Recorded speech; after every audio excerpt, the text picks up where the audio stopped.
Hello students. तो इससे पहले की वीडियो में हम लोगों ने लॉरेंट मैग्नेटिक फोर्स के बारे में देखा और उसके हर एक केस को देखा। अब इसमें हम लोग देखने जा रहे हैं कि इसको ज़्यादा एक्सप्लेन करने का जरूरत नहीं पड़ेगा कि force on current carrying conductor uniform magnetic field. तो अब पिछला बार चार्ज पार्टिकल था, इस बार कंडक्टर है। तो दिक्कत क्या है, वही वाला थ्योरी लगा दो बस। चार्ज पार्टिकल की जगह यहाँ पर बस इलेक्ट्रॉन आ जाएगा। तो एक कंडक्टर है, इस कंडक्टर में इलेक्ट्रॉन मूव करता है किस वेलोसिटी से? ड्रिफ्ट वेलोसिटी से। हम लोग जानते हैं ये वाला रिलेशन, हम लोग ड्रिफ्ट करंट इलेक्ट्रिसिटी में इसका रिलेशन तो प्रूफ भी जानते हैं, NeAVT। तो ये वाला रिलेशन हम लोग जानते हैं, जहाँ पे ये n नंबर ऑफ इलेक्ट्रॉन्स पर यूनिट वॉल्यूम होता है ना। तो पर यूनिट वॉल्यूम होने के कारण इसको क्या कह देते हैं? नंबर डेंसिटी ऑफ इलेक्ट्रॉन कह दिया जाता है ना। और इस कंडक्टर का एरिया ऑफ क्रॉस सेक्शन क्या है? A है। और conduct then number of electrons in the element DL। तो ये छोटा सा एक एलिमेंट DL मान लिया है, तो इसका वॉल्यूम क्या हो जाएगा? DL एलिमेंट का वॉल्यूम क्या हो जाएगा? A into d l. तो स्मॉल n नंबर में पर यूनिट वॉल्यूम है। पर यूनिट वॉल्यूम कहने का मतलब कि ऐसे समझो कि 1 मीटर क्यूब में n इलेक्ट्रॉन्स है, तो dv वॉल्यूम में कितना इलेक्ट्रॉन्स हो जाएगा? n into d v. तो n इंटू डी वी हो जाएगा, तो कितना इलेक्ट्रॉन्स? यहाँ इलेक्ट्रॉन्स का संख्या है, यहाँ इलेक्ट्रॉन्स का संख्या, और इधर क्या लिख रहे हैं इस साइड? वॉल्यूम। 1 मीटर क्यूब में n है, तो dv में n into d v, dv की जगह क्या लिख सकते हैं? n into a into d l. तो ये डायरेक्ट लिख दिया है यहाँ पे, है ना। तुम लोग ध्यान रख सकते हो। तो ये नंबर है n into a into d L. तुमको स्मॉल एल पूरा नंबर ऑफ इलेक्ट्रॉन लिखना होगा, तुमको मन करेगा स्मॉल एल में लिखने का तो स्मॉल एल में लिख लेना, क्या दिक्कत है उससे? ठीक है। तो ये जो हो गया, ये तुम्हारे पास नंबर ऑफ इलेक्ट्रॉन निकल के आ गया, है ना। टोटल नंबर ऑफ इलेक्ट्रॉन निकल के आ गया DL वाले लेंथ में। अगर एल लेंथ में निकालना होगा तो n into a into L लिख देना, कोई दिक्कत उसमें नहीं। अब देखो, हम लोग जानते हैं कि force experience by each electron. एक इलेक्ट्रॉन के द्वारा फोर्स लगाएंगे तो देखो, चार्ज को विद साइन रख दिया इलेक्ट्रॉन है तो, और इलेक्ट्रॉन मूव करता है ड्रिफ्ट वेलोसिटी से। ये VD क्या है यहाँ पे? ड्रिफ्ट वेलोसिटी है। इलेक्ट्रॉन कंडक्टर के अंदर ड्रिफ्ट वेलोसिटी। अच्छा, इलेक्ट्रॉन इधर मूव कर रहा होगा, देखो इलेक्ट्रॉन का मोशन इधर होगा अगर, तो करंट इधर मूव कर रहा होगा, ये बात फर्क है।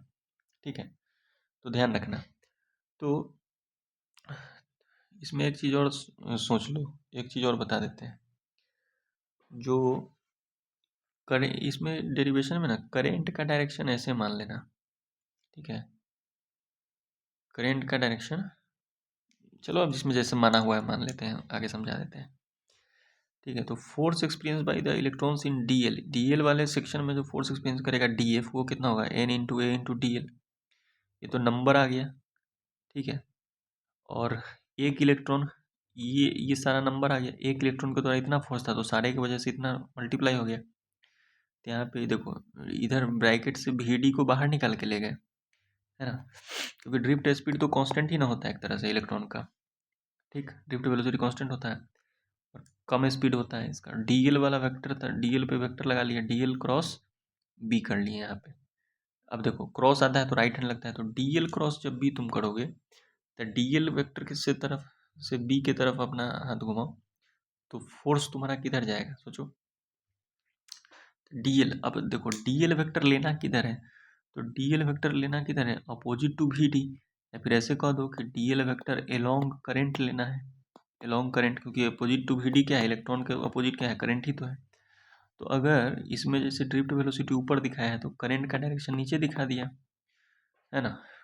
तो राइट हैंड में देखो, DL किधर है? DL का डायरेक्शन करंट की तरफ ले जाओ राइट हैंड का, और V की तरफ ले जाओगे तो थंब इंडिकेट करा होगा ऊपर की तरफ। ऊपर की तरफ इस तरह से फोर्स ऐसे डॉटेड एरो से दिखा दिया, इसलिए तो ये फोर्स अपवर्ड है, अपवर्ड है, वैसे तो डॉट से हम दिखा दिए। फोर्स कहाँ लग गया? ऊपर की तरफ लग गया। या फिर फ्लेमिंग लेफ्ट हैंड में क्या बोले थे कि मैग्नेटिक फील्ड की तरफ ले जाओ क्या तुम अपना इंडेक्स फिंगर, मैग्नेटिक फील्ड की तरफ क्या ले जाओ? Index finger.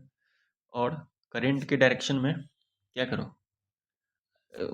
करंट के डायरेक्शन में नहीं, तो दिक्कत ये है कि यहाँ पे कुछ एंगल पे माने हुए ना, तो करंट का डायरेक्शन तो कुछ एंगल पे है, तो कुछ एंगल पे है, तो ये चीज़ तो होगा नहीं यहाँ से। लेकिन इससे भी लग रहा होगा कि इंडेक्स फिंगर इधर होगा, थोड़ा बहुत मिडिल फिंगर इधर आ रहा होगा, तो फोर्स ऊपर ही लग रहा होगा लेफ्ट हैंड रूल वाले से भी। ये अलग बात है कि यहाँ पे कुछ एंगल पे है, तो आप DL क्रॉस B से ही निकालो, ठीक रहेगा।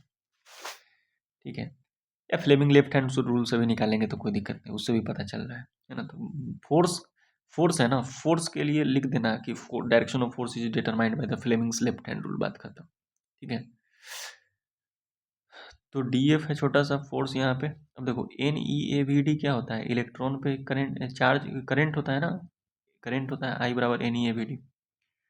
तो यहाँ पे करंट हो गया, निगेटिव साइन तो बस रिप्रेजेंट कर रहा है कि वो चार्ज है किस पे, इलेक्ट्रॉन पे चार्ज है, represent the direction of D L is opposite. अब यहाँ पे इलेक्ट्रॉन पे चार्ज था, इस वाले फॉर्मूला में इलेक्ट्रॉन पे चार्ज है, लेकिन यहाँ पर वो डायरेक्शन को बताने लग गया कि डी एल जो है अपोजिट टू वी डी है, तो उसको हटा देना माइनस साइन को, है ना, पूरे के पूरे को करंट बोल देना, माइनस के अलोंग करंट बोल दो चलो। तो अब यहाँ से माइनस साइन हट गया, माइनस साइन हट गया, तो ये तुम्हारे पास आ गया डी एफ, है ना, करंट कांस्टेंट है तो बाहर निकाल सकते हैं ऐसे इंटीग्रेशन से, और ये इंटीग्रेशन करेंगे तो डी एल क्रॉस बी का इंटीग्रेशन कर देंगे, बात खत्म। तो ये तुम्हारा आ जाएगा कंडक्टर पे लेंथ, तो कंडक्टर पे लेंथ आ जाएगा, तो इसको F I L B sine theta, या फिर सिंपल हम तो ये याद रखते हैं BIL sine theta, B I L sine theta. ठीक है, अब थोड़ा सा एग्ज़ाम में इसको और अगर आसान करना होगा, मान लो एग्ज़ाम में थोड़ा और आसान कर दो, ऐसे एक्चुअल तो ठीक है इतना ही है, और एक्चुअल इतना ही क्या, एक्चुअल तो हम और ज़्यादा बता सकते थे, मतलब अगर जेई और नीट वाला बैच में रहते तो। बोर्ड्स में इतना करके आ जाओगे तुमको फुल में फुल मार्क्स मिल जाएगा। बोर्ड्स में और आसान करने का तरीका बता देते हैं कि मैग्नेटिक फील्ड इधर मान लेना, और एक कंडक्टर मान लेना इस तरह से, है ना, एक कंडक्टर इस तरह से मान लेना, कंडक्टर के एंगल थीटा है। देखो मान लो कि करंट इसमें ऊपर की तरफ मान रहा है, इस बात का मतलब है कि इलेक्ट्रॉन ड्रिफ्ट कर रहा होगा पीछे की तरफ, तो इस कंडक्टर का जब डी एल लेंथ में निकाल सकते हैं तो एल लेंथ में क्यों नहीं निकाल सकते हैं भाई, एल लेंथ में मान लेंगे, क्या दिक्कत है। और करंट इधर है तो एल वेक्टर का डायरेक्शन बना सकते हैं करंट की तरफ, तो एल वेक्टर इधर हो गया और बी वेक्टर इधर हो गया, सिंपल बात है, और इसके बीच में थीटा है। अब देखो यहाँ पे सबसे पहले लिख लेना कि let n be the number of electrons पर यूनिट वॉल्यूम, है ना। तो force on one electron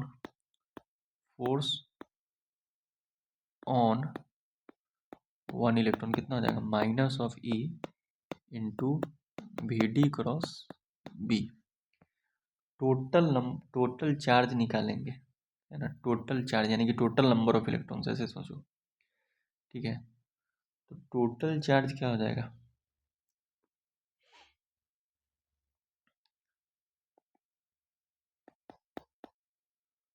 total number of electrons, total charge है, क्या हो जाएगा, small N into A into L. ये तो पर यूनिट वॉल्यूम माने हुए हैं, तो वॉल्यूम माने हुए तो इस पूरे के वॉल्यूम से मल्टीप्लाई करना होगा, इस पूरे के वॉल्यूम से मल्टीप्लाई करना होगा। तो अगर इसमें वो लाइन लिख देना कि ये अगर ए है, इसका एरिया ऑफ क्रॉस सेक्शन है, इस कंडक्टर का एरिया ऑफ क्रॉस सेक्शन क्या है, ए है, तो वॉल्यूम क्या हो जाएगा, ए इंटू एल हो जाएगा, एन इंटू एल आ गया। तो टोटल फोर्स क्या हो जाएगा, टोटल फोर्स लेकिन किस पे, ऑन इलेक्ट्रॉन पे, टोटल फोर्स ऑन इलेक्ट्रॉन क्या हो जाएगा, एफ वेक्टर बराबर, है ना, टोटल नंबर, इसको कैपिटल एन बोल दिए, तो वेक्टर नहीं लगा, total capital N into small F, छोटा फोर्स है एक इलेक्ट्रॉन पे, और कैपिटल फोर्स है टोटल इलेक्ट्रॉन, और एन इंटू एफ, तो यहाँ से हो गया N into A into F की जगह पर माइनस ई, माइनस साइन यहाँ ले लेते हैं चलो, माइनस ई, है ना, माइनस ई, और इधर ब्रैकेट में V D cross B, by V D constant ही होता है तो बाहर निकाल लो, और एल अंदर पुट कर दो, तो एन ए और e v d, n a e v d, और अंदर पुट कर दो एल क्रॉस बी, ये तुमको आ गया। अब हम लोग N E A V D को क्या जानते हैं, करंट जानते हैं, तो minus I into L cross B, minus sine क्या बता रहा है वो बात यहाँ पे लिख सकते हो कि माइनस साइन क्या रिप्रेजेंट कर रहा है। ठीक है, इलेक्ट्रॉन के अपोजिट में करंट फ्लो करेगा बस। तो फोर्स का अब लिखना है एक लाइन कि फोर्स ऑन, ये फोर्स किस पे निकला है, ऑन इलेक्ट्रॉन्स, टोटल इलेक्ट्रॉन। तो force on current carrying, force on total electron पूरे कंडक्टर में ही तो है ना, क्योंकि पूरा एल लेंथ बने, तो force on current carrying wire लिख देना लास्ट में वो बात, force on current carrying wire is equals to F बराबर B I L sine theta, इतना खाली एग्जाम में करके आओ, इतना छोटा सा डेरिवेशन है ना। अगर एग्जाम में भूल जाओ तो ये सिंपल कर लेना ताकि ज़्यादा कन्फ्यूजन ना हो। नहीं तो इसमें भी कोई खास कन्फ्यूजन नहीं है, इसमें भी एक दो स्टेप है, तो इसको प्रैक्टिस कर लो, काफ़ी इंपॉर्टेंट है, ठीक है। और इसके नीचे लिख देना कि direction of force is given by L cross B या फिर फ्लेमिंग्स लेफ्ट हैंड रूल। अब देखो अगला टॉपिक है हमारा force between two parallel infinite current conductors. बहुत आसान है। देखो फर्स्ट वाले की वजह से करंट है I1, तो फर्स्ट वाले की वजह से सोचो कि सेकंड वाले पे मैग्नेटिक फील्ड कैसा बनेगा, अंदर की तरफ बनेगा। फर्स्ट वाले की वजह से सेकंड वाले पे मैग्नेटिक फील्ड क्या बनेगा, अंदर की तरफ बनेगा। ये देखो, ये जो हम अभी थ्योरी देखे हैं, ये मैग्नेटिक फील्ड था, ये किसी कारण से था मैग्नेटिक फील्ड, और करंट किस में फ्लो हो रहा है, कंडक्टर में ही। तो जब फोर्स का फॉर्मूला जो निकल के आ रहा है BI sin थीटा, इसमें करंट किस में है, उसी कंडक्टर में है ना जिस पर फोर्स निकाल रहे हैं, लेंथ उसी कंडक्टर का है। लेकिन ये मैग्नेटिक फील्ड तो किसी का भी हो सकता है ना, ये मैग्नेटिक फील्ड इस कंडक्टर का थोड़ी था, ये तो मैग्नेटिक फील्ड किसी वजह से हो सकता है। ये magnetic field due to any source, कोई भी सोर्स, तो इस सोर्स की वजह से मैग्नेटिक फील्ड है। ये बात समझ में आ जाएगा तो यहाँ देखो इजी हो जाएगा। इस जगह पर जो ये मैग्नेटिक फील्ड बना हुआ है, इस जगह पर जो मैग्नेटिक फील्ड बना हुआ है अंदर की तरफ, अरे सिंपल सा बात है, ये लेफ्ट हैंड वाला जो वायर है, इस पर थंब ले जाओ करंट के डायरेक्शन में, तो right side inward magnetic field जा रहा है कि नहीं, राइट हैंड रूल से करंट की तरफ थंब ले जाओ, तो थंब अगर करंट की तरफ होता है, magnetic right side magnetic field क्या हो जाएगा, अंदर की तरफ। अरे भाई एक तार ऐसे जा रहा है तो इस तरफ मैग्नेटिक फील्ड क्या होगा, अंदर की तरफ, और इस तरफ क्या होगा, बाहर की तरफ। एक तार ऐसे जा रहा है, करंट ऐसे है, तो इस तरफ क्या होगा, मैग्नेटिक फील्ड बाहर की तरफ, इस तरफ क्या होगा, अंदर की तरफ। सिंपल सा। इसी तरह से ये तार ऊपर जा रहा है करंट ऐसे, तो इस तरफ मैग्नेटिक फील्ड क्या होगा, अंदर की तरफ, इस तरफ क्या होगा, बाहर की तरफ। तो फर्स्ट तार की वजह से सेकेंड वायर पे मैग्नेटिक फील्ड कैसा है, क्रॉस की तरफ, मतलब अंदर की तरफ। तो कारण ये B1 है ना, ये सोर्स, ये B1 का, ये जो मैग्नेटिक फील्ड का सोर्स है, ये फर्स्ट कंडक्टर है। लेकिन इस B1 में ये कंडक्टर I2 वाला रखा हुआ है, तो जब इस पर फोर्स निकालना होगा तो उसमें यूज करंट करेंगे I2, लेकिन मैग्नेटिक फील्ड की जगह यूज करना होगा B1, लेंथ तो इसी का यूज होगा। आ रहा है समझ में। अब देखो parallel infinitely long current carrying conductor, तो इनफाइनाइटली लॉन्ग है मतलब लेंथ से तो आइडिया यहाँ पे लग नहीं रहा है, लेंथ पता ही नहीं, इनफाइनाइट है, फिर भी हम लोग मान लिए हैं कि लेंथ का है, ठीक है। इसलिए इनफाइनाइट लेंथ में हम लोग फोर्स नहीं निकालते हैं, एक्चुअल में फोर्स पर यूनिट लेंथ निकालते हैं। भले वो फोर्स बोलेगा लेकिन हमको फोर्स पर यूनिट लेंथ निकालना रहेगा, क्योंकि टोटल लेंथ इनफाइनाइट है तो पता नहीं है ना। तो देखो magnetic force on R S इसका नाम है, तो इस पर जो मैग्नेटिक फील्ड निकलेगा, ये ड्यू टू किसकी वजह से, PQ के वजह से, यही बात समझा रहे थे। तो PQ की वजह से निकलेगा तो B1 लिख लेंगे μ0I/2 यार, भाई इनफाइनाइट वायर की वजह से मैग्नेटिक फील्ड, ये याद होना चाहिए, बायोट-सेवर्ट लॉ से निकालते हैं हम लोग, या फिर एम्पियर सर्किटल लॉ से भी निकाल लेते हैं। तो इनफाइनाइट वायर है अगर, तो इसके वजह से r डिस्टेंस पे मैग्नेटिक फील्ड इधर क्रॉस की तरफ होता है, और इसका वैल्यू क्या होता है, μ0I/2 तो ये चीज़ वहाँ लिखा हुआ है। अब ये B1 किसकी वजह से, PQ की वजह से है ना, तो PQ में करंट कौन है, I1 है, इसलिए यहाँ पर ध्यान से रखना कि करंट कौन रखाएगा, I1। लेकिन ये मैग्नेटिक फील्ड में रखा हुआ क्या, कौन सा कंडक्टर है, कंडक्टर RS है। RS is placed in the magnetic field created by the conductor PQ, है ना। इस बात को समझो कि RS जो एक कंडक्टर है, वो उस मैग्नेटिक फील्ड में रखा गया है B1 में, जो कि क्रिएट किया गया है PQ के द्वारा। तो फोर्स का फॉर्मूला जब रखते हैं हम लोग, तो फोर्स के फॉर्मूला में क्या लिखेंगे, अच्छा F21 का क्या मतलब कि 2 पर लग रहा है 1 के कारण, तो 1 के कारण, कारण क्या है, ये मैग्नेटिक फील्ड, यही है कारण, ठीक। तो फॉर्मूला कारण है तो मैग्नेटिक फील्ड में कारण वाला मैग्नेटिक फील्ड लिखाएगा, सोर्स वाला मैग्नेटिक फील्ड लिखाएगा। लेकिन करंट तो उसी का निकालेगा जिस कंडक्टर में लिखना है, फोर्स किस पर लिखना है, RS में, तो करंट भी किस में लिखना चाहिए, RS का करंट।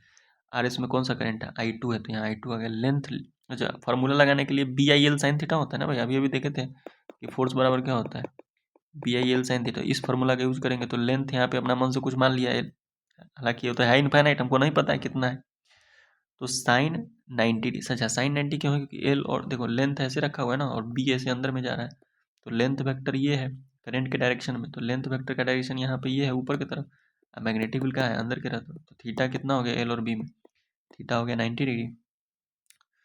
तो BIL लगने लगे, मैक्सिमम फोर्स कह सकते हैं इसको साइन 90 है तो।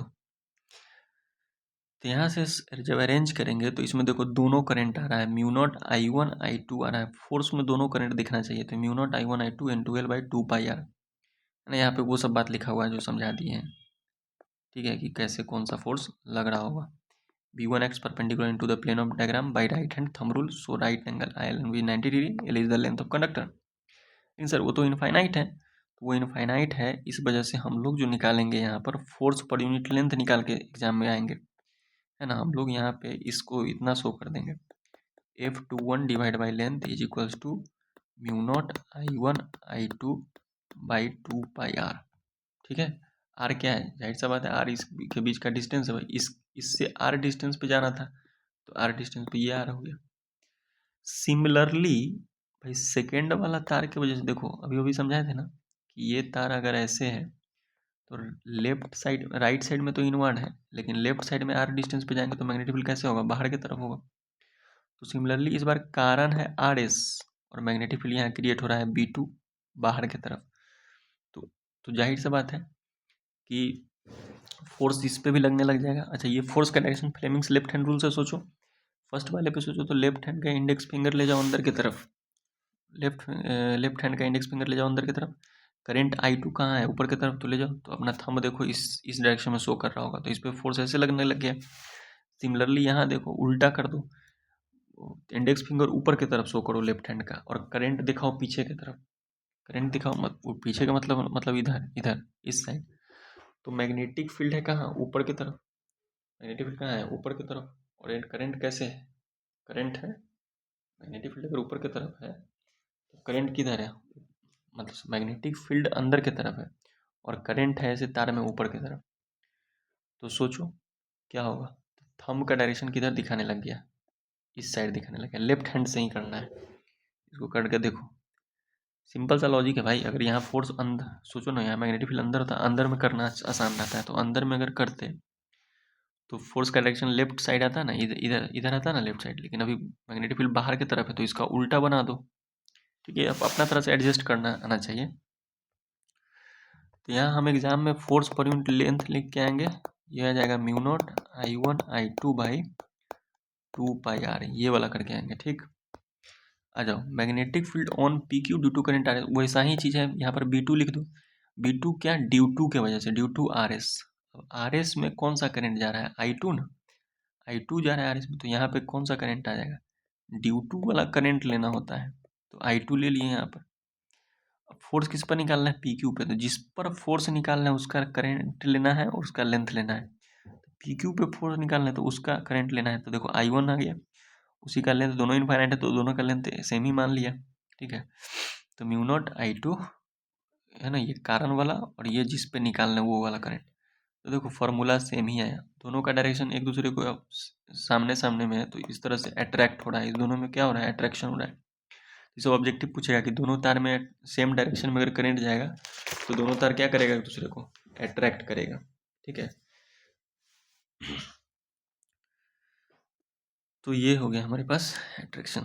देखो यहाँ पे लिखा हुआ है ना, force per unit length of conductor, दोनों फार्मूला से देखने को मिला, लास्ट में चलो लिख दिया, ठीक है, वो शुरू में भी लिख देंगे तो कोई हर्ज नहीं है। तो इस तरफ से ये फोर्स पर यूनिट लेंथ, ये इंपॉर्टेंट है लिखना, mu naught I1 I2 by 2πr, Newton पर मीटर यूनिट भी लिखना थे ना भूले, ठीक है। अब यहाँ पे एक चीज़ देखना, म्यू नॉट, यहाँ पे एक चीज़ देखो, एक और चीज़ समझाते हैं।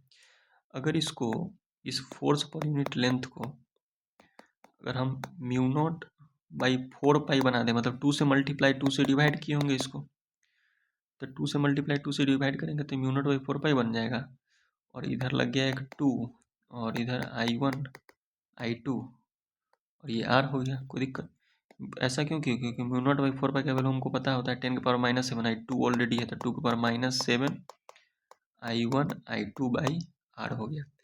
अब देखो एक बात, अगर अगर लेंथ ऑफ कंडक्टर 1 मीटर हो जाता, इफ कंडक्टर का लेंथ क्या हो जाता, 1 मीटर, दोनों कंडक्टर के बीच में यानी कि दोनों वायर्स के बीच का जो डिस्टेंस है R बराबर 1 हो जाता। अगर I1 और I2 दोनों बराबर और दोनों कितना हो जाता, दोनों बराबर हो जाता 1 एम्पियर, ठीक है। तो इस केस में देखो सब चीज़ 1 1 हो गया, तो F/L की जगह पे 1 equals to 2 into 10⁻⁷ into 1 upon में 1। तो फोर्स कितना आ गया, 2 इंटू 10⁻⁷। फोर्स है तो यूनिट क्या हो जाएगा, न्यूटन। फोर्स है तो यूनिट कितना आ गया, न्यूटन आ गया। तो सोचो I1 I2 क्या रख दिए, 1 एम्पियर। तो ये पूछेगा कि डिफाइन 1 एम्पियर। तो बच्चा वाला काम नहीं कर देना कि Q बराबर IT जानते थे या फिर I बराबर जानते थे Q/T, तो 1 कूलम चार्ज 1 सेकेंड में फ्लो करता है तो उसको 1 एम्पियर कहते हैं। नहीं, इससे CBSE में नंबर नहीं मिलेगा। CBSE में नंबर लेना है तो आपको ये लिखना पड़ेगा कि जब दो करंट कैरिंग वायर में सेम डायरेक्शन में करंट फ्लो होगा और दोनों करंट अगर इक्वल होगा, अभी 1 एम्पियर मत बोल देना उसको, या फिर बोल देना कि 1 ampere current is said to be flow between the two parallel current carrying wires if the direction of the current in the wire is same and the distance between the wires is unit या फिर 1 मीटर and the length of the wire is also 1 मीटर। then direction अगर same है तो दोनों में क्या हो रहा है, attraction. then both wire attract each other with a force of 2 into 10⁻⁷ Newton, है ना। then that current is said to be of कौन चीज, 1 एम्पियर का। ठीक, अब वहीं पे अगर एक कंडक्टर में करंट जा रहा होगा इधर I1, तो इसके वजह से, और एक कंडक्टर में मान लो करंट जा रहा है इसे I2, तो फर्स्ट वाले की वजह से सेकेंड पर मैग्नेटिक फील्ड कैसा हो जाएगा, अंदर की तरफ। फर्स्ट वाले की वजह से तो ये मैग्नेटिक फील्ड अंदर की तरफ होगा तो B1 हो गया क्रॉस। लेकिन सेकेंड वाले की तरफ, सेकेंड वाले में पिछले बार यहाँ ऊपर था करंट तो यहाँ आउटवर्ड नॉर्मल था, लेकिन सेकेंड वाले की वजह से भी यहाँ पर क्या हो गया, इस बार क्रॉस ही हो गया B2। तो दोनों इस बार क्रॉस फील्ड आ गया, तो जिस वजह से इस पर फोर्स लगने लग गया किधर, इस पर फोर्स लगने लग गया इधर। लेफ्ट हैंड रूल से सोचो, मैग्नेटिक फील्ड अंदर की तरफ, मैग्नेटिक फील्ड अंदर की तरफ, और करंट कहाँ है, इधर पीछे की तरफ है। करंट इस पर पीछे की तरफ, तो इंडेक्स फिंगर को ले जाओ इधर, तो देखो थंब इधर दिखा रहा होगा कि नहीं। इंडेक्स फिंगर यहाँ पे ले जाओ, रखो इंडेक्स फिंगर को, करंट के डायरेक्शन में मिडिल फिंगर ले जाओ, ये वाला। देखो थंब किधर है, इस साइड है कि नहीं, तो फोर्स लगने लग गया इस पर। उसी तरह से यहाँ सोचो, यहाँ पे भी इंडेक्स फिंगर कहाँ है, अंदर की तरफ, करंट लेकिन इस बार कहाँ है, ऊपर की तरफ, तो थंब इधर दिखा रहा है कि नहीं। तो ये दोनों फोर्स का डायरेक्शन दूर दूर बन गया। दूर दूर का बनने का मतलब क्या हो रहा है, ये दोनों तार एक दूसरे को रिपेल कर रहा है। क्या कर रहा है, रिपेल कर रहा है। ठीक है, तो एक क्वेश्चन इसमें ऐसे पूछता है बना के, एनसीईआरटी के एग्जाम्पल में ही है कि एक ऐसे स्प्रिंग लगा देगा और ऐसे इस तरह से कोई लाइट वेट मास लटका देगा और ये इस तरह से पानी में डूबा हुआ रहेगा, इसमें करंट फ्लो करा देगा। तो करंट फ्लो होने की वजह से क्या होगा, same direction of current flow हो रहा है ना इस तरह से वायर्स में। तो वायर्स में सेम डायरेक्शन में, तो लूप लूप में सेम डायरेक्शन ऑफ करंट है तो एक दूसरे को अट्रैक्ट करेगा। अट्रैक्ट करने की वजह से स्प्रिंग में कॉन्ट्रैक्शन हो जाएगा। स्प्रिंग में क्या हो जाएगा, कॉन्ट्रैक्शन, मतलब एक दूसरे के पास आ जाएगा। पास आ जाएगा तो ये हेवी या सॉरी लाइट मास रहेगा, हेवी थोड़ी, लाइट मास जो रहेगा ये क्या उठ जाएगा ऊपर की तरफ।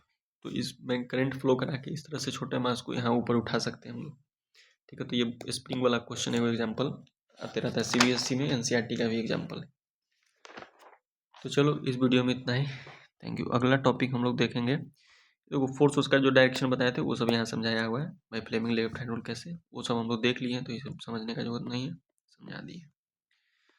देखो यहाँ पर डेफिनेशन ऑफ एम्पियर कैसे लिख दिया है, ये सब समझा दिए शॉर्टकट में। देखो फोर्स पर यूनिट लेंथ का फॉर्मूला ये जानते हैं, force per unit length of a conductor. देखो I1 I2 को ऐसे लिख दो, पहले V I1 बराबर 1 एम्पियर, R बराबर 1 मीटर, तो फोर्स कितना है 2 इंटू 10⁻⁷ न्यूटन पर मीटर। तो 1 ampere is that current which if passed in each two parallel conductors of infinite length placed 1 meter apart, placed 1 meter apart। Infinite length भी बोल दिया तो कोई दिक्कत नहीं है, पर यूनिट लेंथ ही तो निकालना है। Causes each conductor to experience a force of, अब देखो इनफाइनाइट लेंथ अगर बोल दिया तो यहाँ पर मीटर बोलना पड़ जाएगा उसको। हम 1 मीटर लेके चले थे कंडक्टर में, हम यहाँ समझाते तो क्या लिखे थे, हम यहाँ पे समझाते तो 1 मीटर बोले थे। 1 मीटर अगर बोल दिया तो वो पर मीटर ही तो हो गया, तो पर मीटर में फोर्स इतना लग रहा है तो पर मीटर में नहीं आ गया इतना फोर्स। तो अपना अपना तरीका है लिखने का। तो 2 इंटू 10⁻⁷ न्यूटन पर metre of length of the conductor, तो यही चलो लिख लेना, यही वाला इनफाइनाइट वाला ही लिख लेना, ये वाला डेफिनेशन।